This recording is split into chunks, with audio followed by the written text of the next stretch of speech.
UP में होगा मंत्रिमंडल का विस्तार, राष्ट्रीय राजनीति में उतरेगी टीएमसी, फुकैत में बढ़ रही है कोरोना संक्रमितों की संख्या। इन्हीं बड़ी खबरों के साथ करेंगे बुलेटिन की शुरुआत। मैं हूं पूजा शर्मा, आप देख रहे हैं इंडोथाई न्यूज। कोरोना संक्रमण के डेल्टा वेरिएंट के बढ़ते मामलों को देखते हुए कनाडा सरकार ने भारत से आने वाली डायरेक्ट फ्लाइट्स के प्रतिबंध को 30 दिनों के लिए आगे बढ़ा दिया है, यानी कि अब ये प्रतिबंध 21 अगस्त तक जारी रहेगा। साथ ही कनाडा सरकार ने यह भी कहा है कि अगर कोरोना से स्थिति सामान्य होती है तो 7 सितंबर से सभी व्यक्तियों के लिए सभी सीमाओं को खोल दिया जाएगा। लेकिन उन्होंने ये भी साफ तौर पर कहा है कि उन्हीं लोगों को अनुमति दी जाएगी जिनका टीकाकरण पूरा हो गया हो। साथ ही कनाडा सरकार ने अमेरिकी और स्थानीय लोगों के लिए 9 अगस्त से टीकाकरण किए गए व्यक्तियों के लिए सीमाओं को प्रवेश करने की अनुमति दे दी है, लेकिन उन लोगों का टीकाकरण प्रवेश से 14 दिन पहले होना चाहिए। और ये भी कहा गया है कि प्रवेश के बाद टीकाकरण होने के बाद उनकी कोई भी जांच नहीं की जाएगी। आपको बता दें कि कनाडा ने भारतीय फ्लाइट्स पर प्रतिबंध 22 अप्रैल को पहली बार लगाया था, लेकिन इसे कई बार बढ़ाते हुए इस बार चौथी बार बढ़ाई गई और इस बार 30 दिन के लिए अवधि बढ़ाई गई है। असम में मुस्लिम बहुल इलाकों में जनसंख्या नियंत्रण को लेकर असम सरकार पॉपुलेशन आर्मी बनाने के लिए तैयारी कर रही है और इसकी जानकारी असम के सीएम हेमंत बिस्वा ने दी। उन्होंने बताया कि इस आर्मी के जरिए जनसंख्या पर नियंत्रण किया जाएगा और साथ ही लोगों में जनसंख्या नियंत्रण को लेकर जागरूकता फैलाई जाएगी और इसके लिए इस टीम में 100 युवाओं को शामिल किया जाएगा जो गर्भ निरोधक वितरित करेंगे। साथ ही लोगों को ये भी जागरूक करेंगे कि जनसंख्या नियंत्रण के क्या क्या फायदे हो सकते हैं।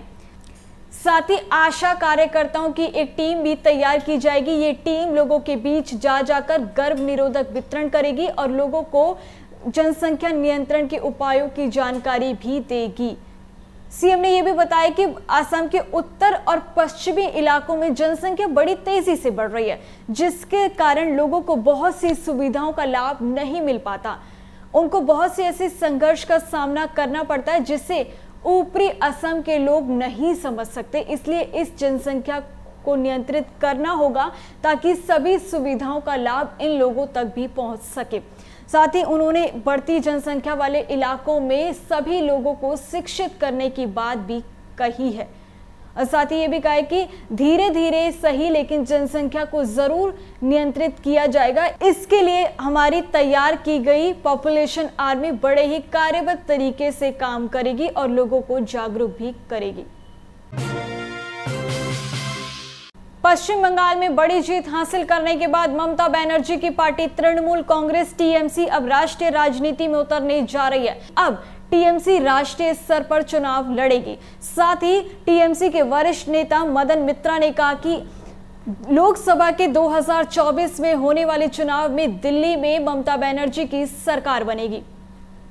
उन्होंने ये भी कहा कि राष्ट्रीय राजनीति में उतरने के बाद बहुत से ऐसे काम लोगों के लिए किए जाएंगे जिससे 2024 में ममता बनर्जी की सरकार बने।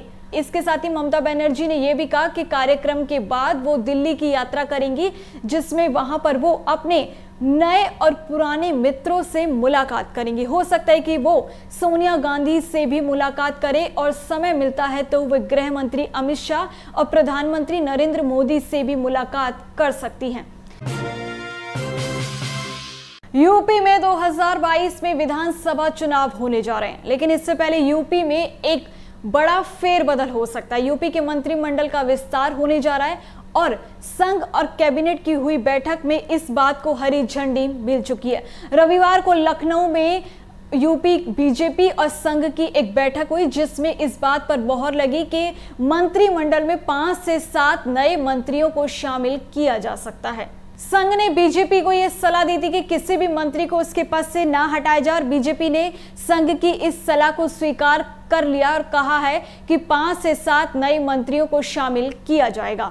इस मंत्रिमंडल में जातीय गणित को भी ध्यान में रखते हुए इस मंत्रिमंडल का विस्तार किया जाएगा। फिलहाल इस मंत्रिमंडल की सूची राष्ट्रीय अध्यक्ष जेपी नड्डा को भेज दी गई है और उसके बाद गृह मंत्री अमित शाह की बैठक के बाद इसमें से कुछ चुनिंदा लोगों के नाम पर मोहर लगेगी और उसके बाद मंत्रिमंडल का विस्तार किया जाएगा। आपको बता दें कि यूपी के मंत्रिमंडल में फिलहाल 22 कैबिनेट मंत्री, 9 राज्य प्रभार मंत्री और 21 राज्य मंत्री शामिल है, यानी कि कुल 53 मंत्री मंत्रिमंडल में शामिल है। मंत्रिमंडल में 60 मंत्रियों को शामिल किया जा सकता है, इसीलिए मंत्रिमंडल का विस्तार किया जा रहा है। वहीं नए मंत्रियों को शामिल करते समय इस बात का ध्यान रखा जाएगा कि जातीय संतुलन बना रहे, इसीलिए मंत्रिमंडल का विस्तार करते समय दलित, पिछड़ा वर्ग और ब्राह्मणों को भी प्रतिनिधित्व मिलने की पूरी संभावना जताई जा रही है। थाईलैंड में फुकेट सैंडबॉक्स के तहत कई पर्यटकों को शामिल होने की अनुमति दी गई थी, लेकिन इसके बाद कई पर्यटक कोरोना संक्रमित पाए गए, जिसने प्रांतीय अधिकारियों की चिंता बढ़ा दी है। दरअसल आपको बता दें कि कुछ दिन पहले यात्रा से पहले कुछ लोगों का कोविड टेस्ट किया गया था, तो उनकी रिपोर्ट नेगेटिव आई थी, लेकिन यात्रा खत्म करने के बाद उनमें से कुछ लोगों का सकारात्मक परीक्षण किया गया, जिससे प्रांतीय अधिकारियों की चिंता बढ़ गई है। वो लगातार ये सवाल कर रहे हैं कि जिन लोगों का कोविड टेस्ट पहले नेगेटिव आया था, इस तरह से पॉजिटिव आना बेहद चिंताजनक बात है। इसीलिए उन्होंने इस मुद्दे को विदेश मंत्रालय में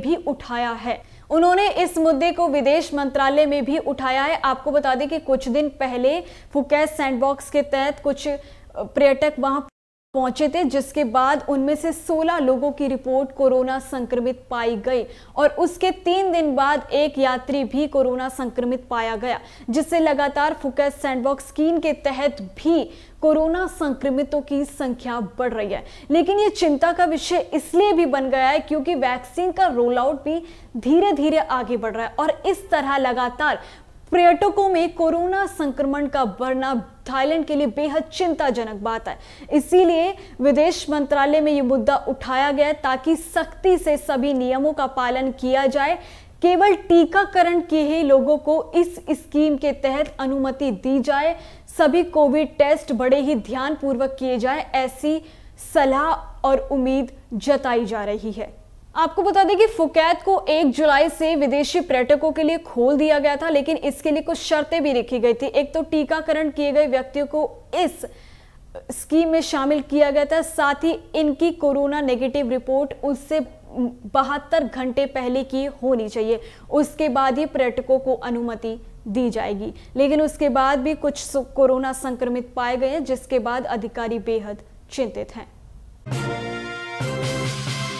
थाईलैंड में जन स्वास्थ्य मंत्री को एस्ट्राजेनेका वैक्सीन कंपनी से एक पत्र मिला है, जिसमें कंपनी ने यह कहा है कि वो 1 महीने में 3 मिलियन खुराक उपलब्ध करा सकती है।